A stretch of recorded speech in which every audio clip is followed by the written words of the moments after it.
Ya, saya kira ini bukan terjadi karena masa pandemi ya. Jadi saya kira Mhm. pandemi ini adalah, pemicu begitu, trigger, tetapi sebabnya memang, sudah terjadi sebelum pandemi begitu. Jadi saya kira ini, penyebab utamanya. Pandemi ini hanya menjadi trigger gitu ya, pemicu. Nah, sebabnya kenapa? Karena Mhm. saya kira fungsi pusat perbelanjaan, saat ini bukan hanya sekedar sebagai, tempat belanja saja. Jadi itu yang menjadi, alasan utama. Kalau pusat perbelanjaan hanya mempertahankan dirinya sebagai fungsinya hanya sebagai tempat belanja saja, nah ini dia akan berhadapan langsung dengan, salah satunya adalah online begitu ya.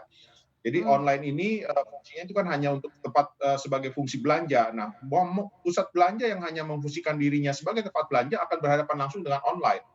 Jadi saya kira itu salah satu penyebabnya. Kemudian juga pusat perbelanjaan itu identik sekali dengan, gaya hidup, lifestyle begitu ya. Nah, gaya hidup ini kan seperti kita ketahui, cepat berubah.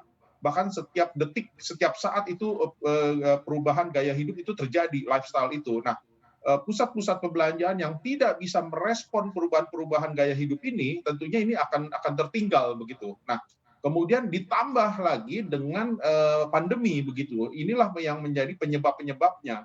Jadi saya kira, yang menjadi perhatian bagi pusat perbelanjaan adalah harus pertama bisa merespon perubahan gaya hidup yang terjadi, yang, begitu cepat terjadi ya. Sebelum pandemi itu kan juga, cepat sekali terjadi perubahan-perubahan gaya hidup.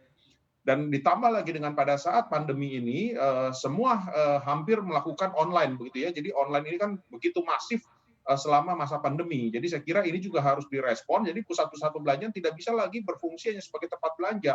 Eee, Pusat perbelanjaan harus bisa, menjadi, fungsi tambahan lagi selain sebagai tempat belanja.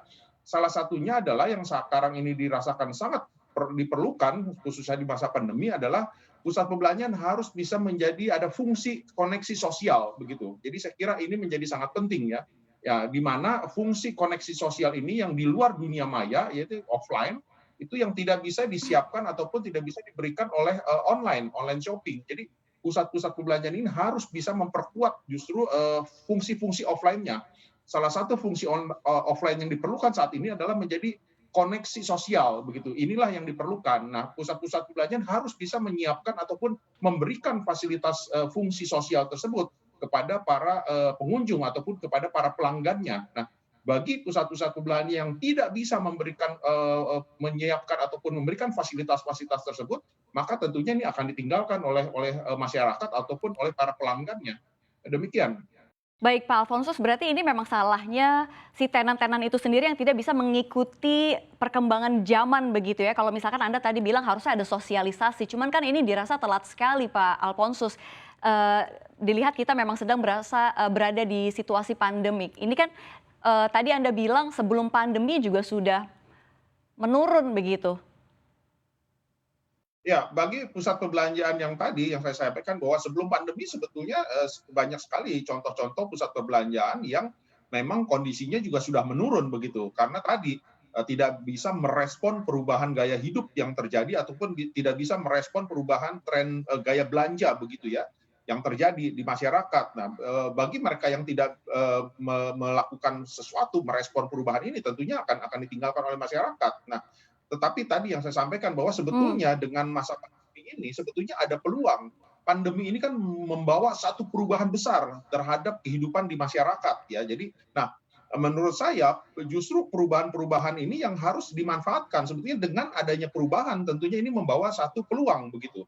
Jadi kita harus melihatnya seperti itu. Nah, bagaimana sekarang pengelola pusat perbelanjaan harus jeli melihat perubahan-perubahan tersebut yang terjadi di masyarakat.